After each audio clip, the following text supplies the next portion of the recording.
2018-65 선고 2018도 4200 판결 명예훼손 1. 명예훼손죄의 성립요건 / 불미스러운 소문의 진위를 확인하고자 질문을 하는 과정에서 타인의 명예를 훼손하는 발언을 한 경우 명예훼손의 고의를 인정할 수 있는지 여부.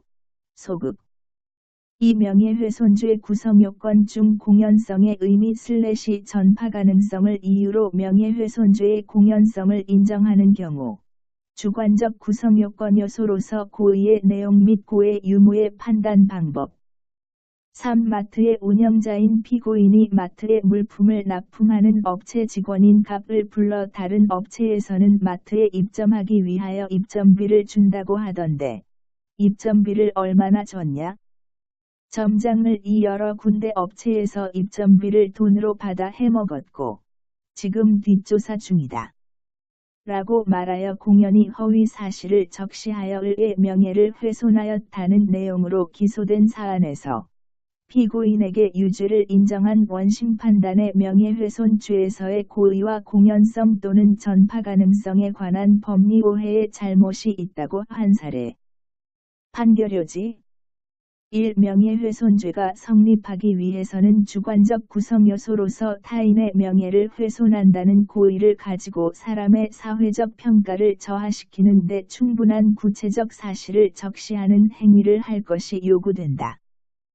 따라서 불미스러운 소문의 진위를 확인하고자 질문을 하는 과정에서 타인의 명예를 훼손하는 발언을 하였다면 이러한 경우에는 그 동기에 비추어 명예훼손의 고의를 인정하기 어렵다.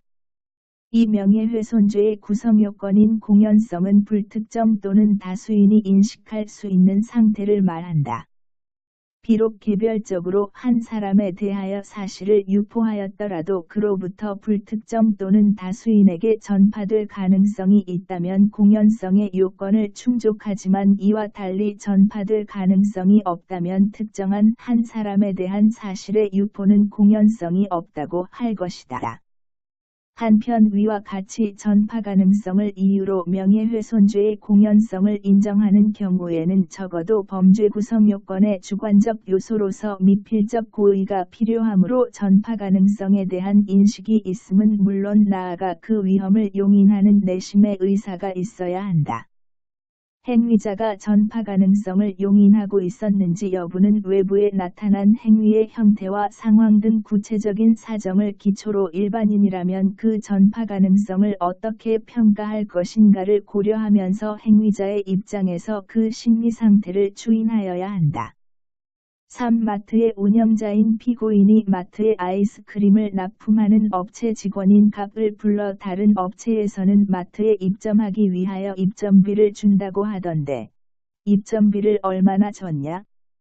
점장을 이 여러 군데 업체에서 입점비를 돈으로 받아 해먹었고 지금 뒷조사 중이다.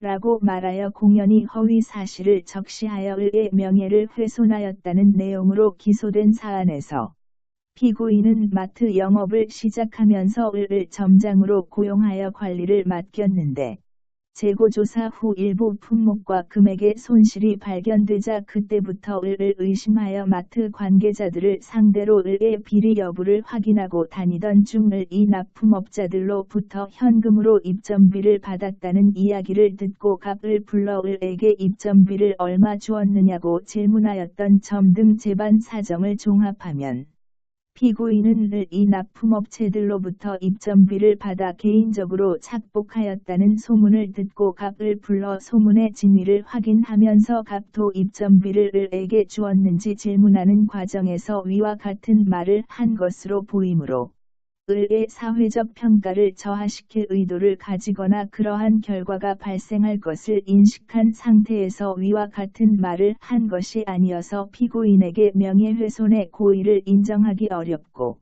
한편 피고인이 아무도 없는 사무실로 갑을 불러 단둘이 이야기를 하였고 갑에게 그와 같은 사실을 을에게 말하지 말고 혼자만 알고 있으라고 당부하였으며 갑이 그 후 을에게는 이야기하였으나 을 외에 다른 사람들에게 이야기한 정황은 없는 점 등을 고려하면 피고인에게 전파 가능성에 대한 인식과 그 위험을 용인하는 내심의 의사가 있었다고 보기도 어려운데도 이와 달리 부와 유죄를 인정한 원심 판단의 명예훼손죄에서의 고의와 공연성 또는 전파 가능성에 관한 법리 오해의 잘못이 있다고 한 사례